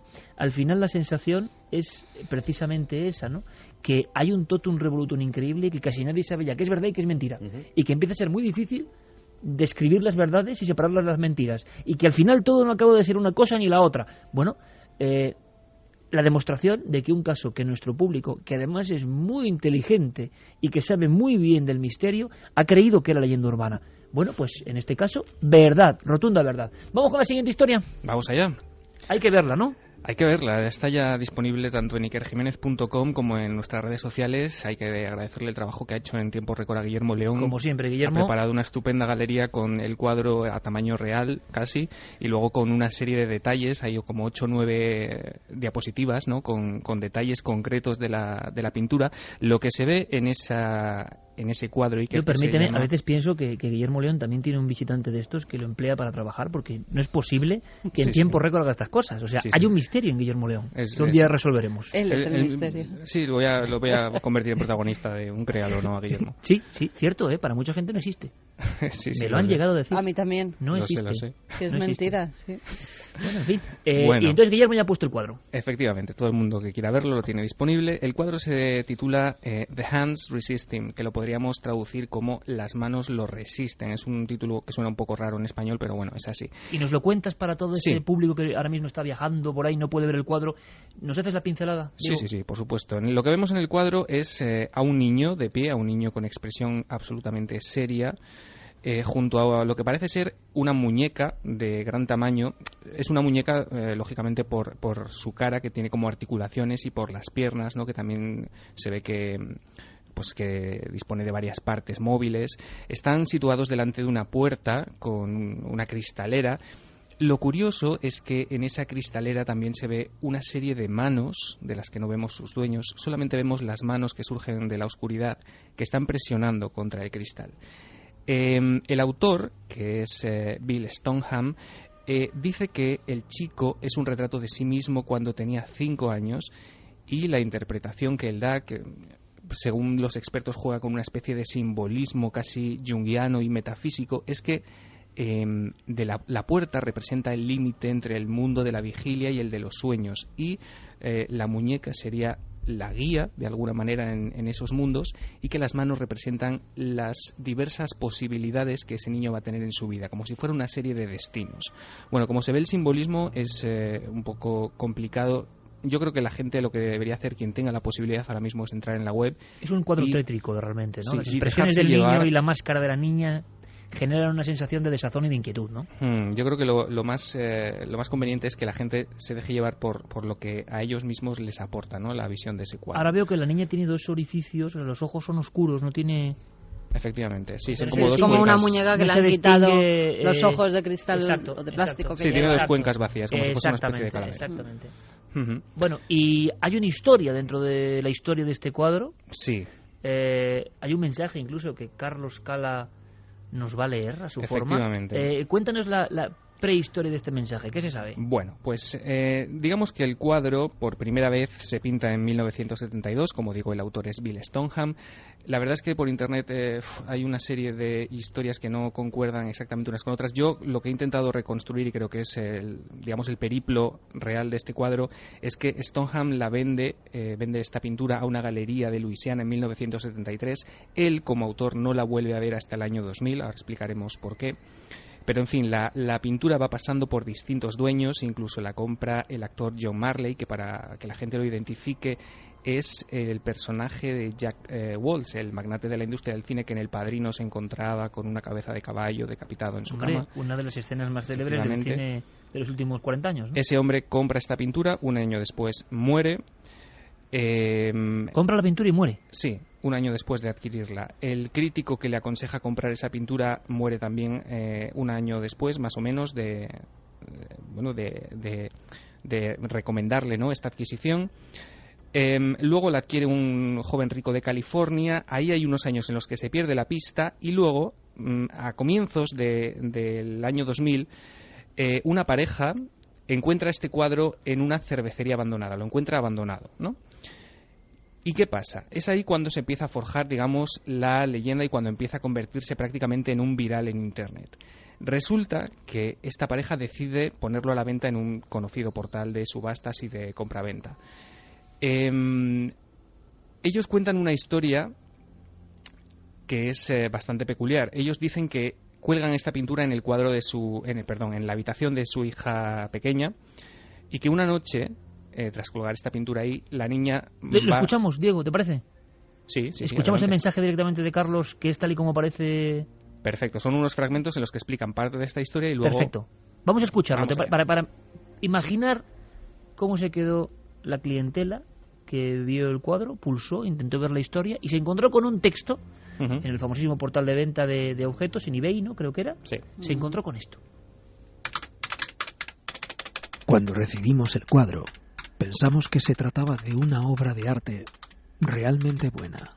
Un anticuario la había encontrado abandonada en la trastienda de una vieja fábrica de cerveza. Inmediatamente nos preguntamos qué era lo que había conducido al abandono de una obra de arte de tan obvia calidad. Ahora lo sabemos. Una noche, nuestra hija de 4 años, muy asustada, nos pidió dormir en nuestra habitación. Nos dijo que los niños que aparecen en la pintura se estaban peleando. No puje por esta obra si es usted propenso a sufrir enfermedades nerviosas, padece del corazón o está poco familiarizado con los fenómenos paranormales. Al pujar por esta obra, los vendedores quedan eximidos de cualquier responsabilidad con respecto a los sucesos que, relacionados con el cuadro, ocurran durante o con posterioridad a la venta. Esta pintura puede poseer cualidades sobrenaturales que podrían influir de alguna manera en la vida del comprador. Ese era el mensaje, un fragmento de ese mensaje. Porque la familia luego, poco a poco, va haciéndose eco de una serie de fenómenos, aparentemente, que tienen que ver con lo que ha dicho esa niña esa noche. Efectivamente, la niña entra a su dormitorio y les dice que, bueno, que está asustada, que quiere dormir con ellos porque los personajes del cuadro han de alguna manera cobrado vida, han prácticamente salido del cuadro y se estaban peleando en su habitación. Para aumentar esta tensión, ¿no? Los vendedores incluyeron una cláusula, que es el segundo fragmento que hemos escuchado, una especie de cláusula de exención de responsabilidad en el anuncio, que los eximía de cualquier cosa si la pintura era adquirida y si ocurría algo a ese nuevo vendedor.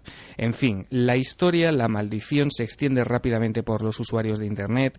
La gente empieza a comentar en el anuncio de este portal que simplemente con ver esa foto pues empiezan a sentirse mal, que tienen experiencias desagradables, que sienten... Solo con mirar el cuadro a través de la web. Efectivamente, se habla de reacciones extrañas, incluso de bebés, de animales que lo ven.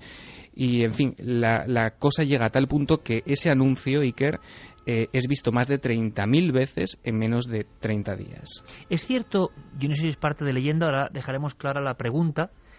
No sé si preguntaremos, Diego, si existe el cuadro realmente. No, el cuadro existe, eso claro, lo podemos decir ahora. Eso es verdad. Sí. Vale, sí. Primera parte de verdad. Y ahora añadimos, y cuidado con Diego, que siempre tiene la sorpresa donde menos se lo espera, si los fenómenos, por ejemplo, que rodean al cuadro son verdad, ¿no? Esa Diego, es la pregunta. Hay una cosa, es cierto, se cuenta, se dice, y resolveremos la próxima semana, y ahora veremos, Carmen, qué dice, qué le inspira. Esto me interesa mucho, ¿no? La visión del arte como catapulta de misterios. ¿Qué ven nuestros oyentes cuando miran ese cuadro que está ya en ikerjiménez.com?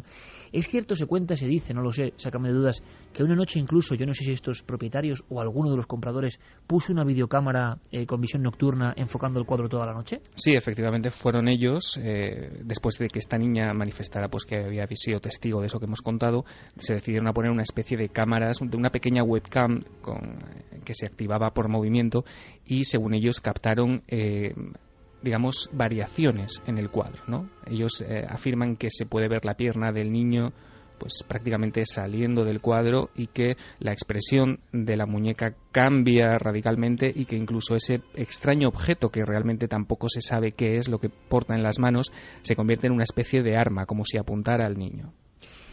Esas imágenes, o esas supuestas imágenes, están circulando por internet, y si la gente investiga un poquito durante esta semana, hasta que lo resolvamos la semana que viene, se van a encontrar con ellas. ¿Habrás debajo de la manga de Diego Marañón?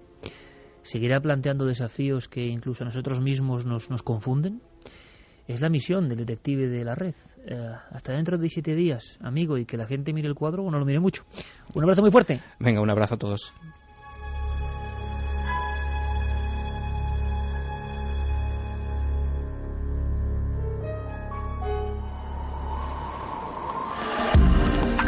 Nunca antes habías estado tan cerca de lo desconocido.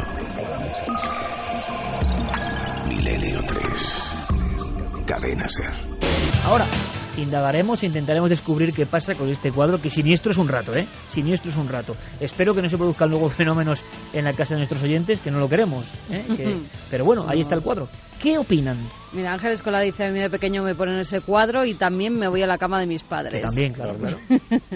Hola, les escribe Francisco de Corrientes, Argentina.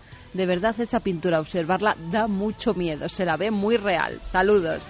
Buenas noches, milenarios. El cuadrito resulta más que escalofriante, desconcertante. Es como si la peor pesadilla de un niño se plasmara sobre un lienzo, pero intentando frenar lo peor de la pesadilla. Las manos que saliendo de la oscuridad te atrapan, la mirada entre fría y triste. El niño me asusta más que las cuencas vacías de la muñeca. ¿Hay algún cuadro que os haya impresionado especialmente, que os haya dado miedo alguna vez? Nos lo decía Anabel de Madrid. ¿A vosotros? ¿Algún cuadro que...? A mí Saturno comiéndose a su hijo. Sí. De pequeña, cuando iba al Museo del Prado con mi padre, me aterraba. Siempre, cuando visitábamos la sala de Goya y pasábamos por ese cuadro, era terrorífico. A mí me daban escalofríos, no me gustaba nada. Sí, cualquiera de las pinturas negras. A mí me fascinan, pero dan un poco de miedo. Ese Saturno devorando a su hijo, que es absolutamente tremendo y que Goya pintó para tener él. Santi, ¿a ti algún cuadro que te haya impactado especialmente su visión? Y pues, que no quizás sea un cuadro especialmente de terror, pero que lo provoca, que es lo difícil. Pues fíjate que, no es por ser reiterativo, pero no te podría citar ningún cuadro en concreto. Muchos ojos de Goya. Sí, a mí también. Muchos ojos. A mí también. Hace poco he comprado el cuaderno italiano de Goya, que es una obra muy poco conocida de bocetos, y en los bocetos del Goya joven ya ves que dibujaba cosas increíbles. Os cuento una historia, y además lo he sabido hace muy poco, concretamente hoy. Había un investigador de Goya que, ¿sabéis por qué enloqueció con Goya? Enloqueció, se obsesionó. ¿Sabes por qué? Qué curioso. Le dejaron ver en el Prado, en los años 40, solo a él, un hombre que editó sus propios libros. Me he enterado hoy, Santi. No lo sabía. Le dejaron meterse, imaginaos, en la sala de las pinturas negras del Prado de 1946, porque era un hombre muy importante. Y el permiso era para 2 o 3 horas. Salió a las 12 horas y cambió su vida para siempre. Sabes que el arte tiene esas cosas, ¿no? ¿Y a ti, Javi? Pues hay uno que es de Zuluaga, de Ignacio Zuluaga, Las Brujas de San Millán. Sí, es verdad. Ese cuadro mítico que está inspirado en una historia terrible, además, en una casa marcada, y que además a mí me contaban familiares de Zuluaga que esas viejas desdentadas que aparecían en el cuadro eran mujeres reales que vivían en Segovia en la época, y que Zuluaga incluso, y luego después familiares posteriores, iban señalándolas por la calle diciéndole: mira, esa es la mujer que salía en el cuadro. Que vaya nuestro público al Prado, que vayan al Museo del Prado y encontrarán algunas pinturas que dan tanto miedo o tanto impacto y son obras maestras como esta, que es muy evidente que quiere causar terror. Pero claro, el terror real se causa cuando no se quiere causar ese terror, cuando está ahí por naturaleza propia, ¿no? Inmanente, y se refleja. Seguimos. Alex Moreno dice: a mí lo que me da yuyu del cuadro son las manos de la puerta. Iván Tudela: a mí ese cuadro me da mucha impresión. Los dos críos esos que salen parece que no tienen alma, como si estuvieran huecos por dentro. Dixon: esta pintura con manos sin dueño que se reflejan en el cristal, ¿serán almas que están atrapadas en el otro lado del espejo? Ryan dice: me estremecí, qué miedo, parecen muñecas de porcelana. Janet: qué impresionante, es algo que hiela la sangre. A mí la cara del niño se me representa a un ser carente de alma y lleno de odio, como si fuera un cazador de almas o algo así, nos dice Mario. Lorena: el cuadro de los niños da miedo, ella no tiene ojos y manos pegadas al cristal, muchísimo miedo, mucha impresión. Espectador, algún oyente ha sufrido alguna visión o algo parecido, o le ha impresionado mucho, que nos lo cuente, por supuesto. Nosotros ya de alguna forma empaquetamos nuestros bártulos, porque mañana tenemos sesión televisiva, repito, a las 12 menos cuarto, 23:44 en concreto, según me dicen, y necesitamos todo vuestro apoyo, porque es verdad que ahora mismo es una franja importante, y vamos a contaros muchas cosas, entre otras, aparte de eso que Santi ha denominado como fracking, y que yo no había oído en mi vida. Y Santi nos lo va a contar con imágenes en su cara oculta, que está rompiendo realmente estructuras. Mañana recordamos, lo dejamos caer, sin decir el nombre incluso, para que todo el mundo se quede, seguramente la historia. Bueno, algunos compañeros, cuando Carmen pasaba ya la documentación, la información, solo digo esto, han tenido pesadillas y han soñado con todo esto. Es una historia, se cumplen 100 años, ocurrió en Estados Unidos, y es de lo más horrible, pero tiene que ver con lo paranormal que hemos contado nunca. Sí, vamos a contar una historia bastante tremenda de un crimen nunca resuelto, y que, como bien decía, se ha cumplido el centenario. La persona ya habrá muerto, pero salió indemne de esas 8 vidas que una noche se llevó por delante. Bueno, simplemente damos un dato, ¿no? Muertos en sus propias camas. Exacto. Y con un misterio tremendo. Mañana lo contamos todo eso y algunas cosas mucho más amables, claro, menos mal, si no. Fermín Agustín, Noel Calero, ha sido un auténtico placer. Hasta la próxima semana, compañeros. Santi, que mañana te espero ante las cámaras para enterarnos de una cosa que está causando una gran polémica en nuestro propio país. Las conspiraciones a veces no están muy lejos. No, las conspiraciones no están muy lejos, y la gente del norte seguro que sabe de qué le estamos hablando. Ha habido una manifestación en Vitoria en contra de esto, con mucha gente. En Vitoria, en Burgos, por toda esa parte seguro que las palabras sí que les suenan. ¿Y también aparecen perforaciones? Sí, tiene mucho que ver con el tema de esta noche. Santi, gracias por todo, como siempre, un honor. Un honor estar aquí. Javier, hasta la próxima aventura, que has vivido aventuras misteriosas hace muy poquito tiempo y pronto las conoceremos con uno de los casos que surgieron precisamente en la noche de radio de hace unas semanas. Que descanses, que sé que estás a tope de varios viajes y que en 7 días aquí, compañero. Gracias, Iker, un abrazo, y nos sorprenderemos porque ha habido sorpresas en esa investigación. Una vez más, y es que ¿qué ocurre en la investigación? Que a veces, algunas veces, el destello del misterio se puede aparecer. Bueno, que ha sido un placer como siempre, nos hemos puesto delante del micrófono amarillo para contar un montón de cosas, para pasarlo bien, para pasarlo mal y para, deslizar historias que habitualmente no se cuentan, pero que son importantes para todos nosotros, importantes para el género humano, en esta especie de debacle o de situación tensa, extraña en la que estamos viviendo todos. Por eso mismo, como sabemos que hay mucha apretura, espero que la radio sirva a veces como bálsamo para pasar 2 horas y media pensando en otras cosas a veces maravillosas. Feliz semana, amigos.